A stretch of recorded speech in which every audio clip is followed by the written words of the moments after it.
Akkaataa bilbila keessan irraa appilikeeshinii saffisaan isiniif hin dalagne haala itti sirreessuu dandeessan. Siitingii tokkotti fayyadamuudhaan gaa appii pileestoorii fayyadamuudhaan bilbila keessan irraa kan saffisaan isinii hin dalagne haala salphaatiin deeqaa xiqqoo keessa appilikeeshinii saffisaan hin dalagne daataa saffisaan hin dalagne illee sirreessuu dandeessu jechuudha.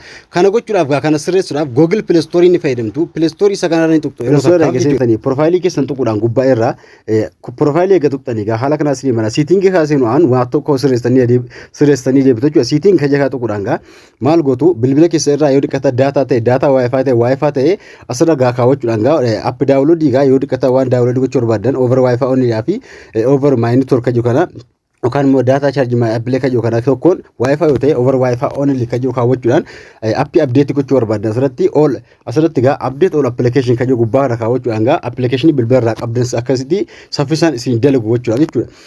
Asirra eegaseen tani siitingii kana achirra eega keessanii pileestoorii piroofaayilii keessan tuquudhaan maal gootu appii saffisaa isin dalagaa hin jirre sirreessuudhaaf gaa asirratti gaa play project kajakaa tuquudhaan gaa bilbila keessa irratti appilikeeshinii abdeetii barbaadu yookaan immoo saffisaan dalagaa hin jirre sin agarsiisaa jechuudha.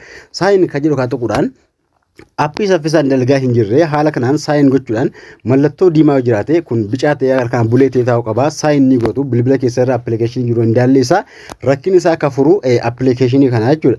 Kana yoo sirreessitan bilbilatti appii isin fayyadamtan yookaan immoo networkii isin fayyadamtan saffisaan isin dalaguu danda'a jechuudha. Kanaafuu siitingii sirreessuudhaan gaa appii saffisaan dalaguu dide gubbaa kaarti sarchi gochuudhaan gaa appilikeeshinii sana abdeetii gootu yookaan immoo ni sirreeffattu jechuudha. Bilbila dafee baatirii fixuugaa furmaata bilbila dafee chaarjii isin jalaa fixu jechuudha. Appii baakgiraawundii irraa baatirii bilbila keessanii isin jalaa fixaa jiru yookaan immoo androidii irraa vaayirasii haala kamiin akka balleessuu dandeessan appilikeeshinii vaayirasii qabuu fi akkasuma vaayirasii bilbila keessan keessa taa'ee baatirii bilbila keessanii miidhaa jiru haala kamiin akka qulqulleessuu dandeessan sana agarsiisu jechuudha. Androidii fayyadamuudhaan gaa appii osoo hin fayyadamin siitingii bilbilaa fayyadamuudhaan haala kamiin akka isin baatirii bilbila keessanii kan saffisa dhowwaa jiruu fi akkasuma saffisaan isin jalaa fixaa jiru haala kamiin akka qulqulleessuu dandeessan sana agarsiisu.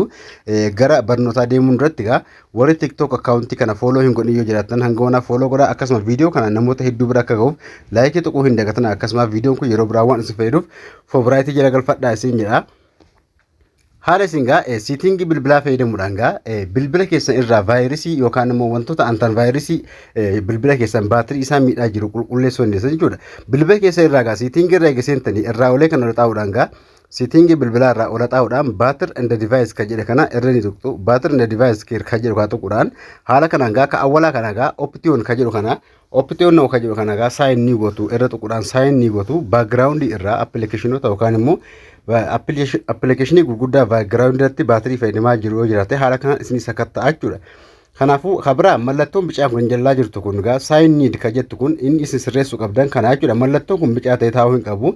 Mallattoo kana sirreessuudhaaf gaa saayin ka jettu tuquudhaan appilikeeshinii isin bilbila irraa qabdan isinii sakatta'a jechuudha. Hunda isaa appii hunda sakatta'uudhaan gaa tokko qabee hanga dhibbaa eegasanii lakkaa'e gaa mallattoon sun raayitii ta'uu qabdi jechuudha. Yeroo isin appii haala kanaan hanga dhibbaa eega ga'e mallattoon sila bicaa taatee jirtu sun raayitii ta'e isinii ba'uu qaba haala kanaan bulee ta'e yookaan raayitii ta'e isinii ba'uu qaba. Yoo raayitii isinii ta'uu dide tuqaa sadiin gubbaa jirtu kaa tuquudhaan gaa warri haala kanaan mallattoon kun mallattoo bicaa raayitii isinii ta'uu dide tuqaa sadiin tuquudhaan gaa appii protection siitiin kan jiru kana on ni gootu jechuudha.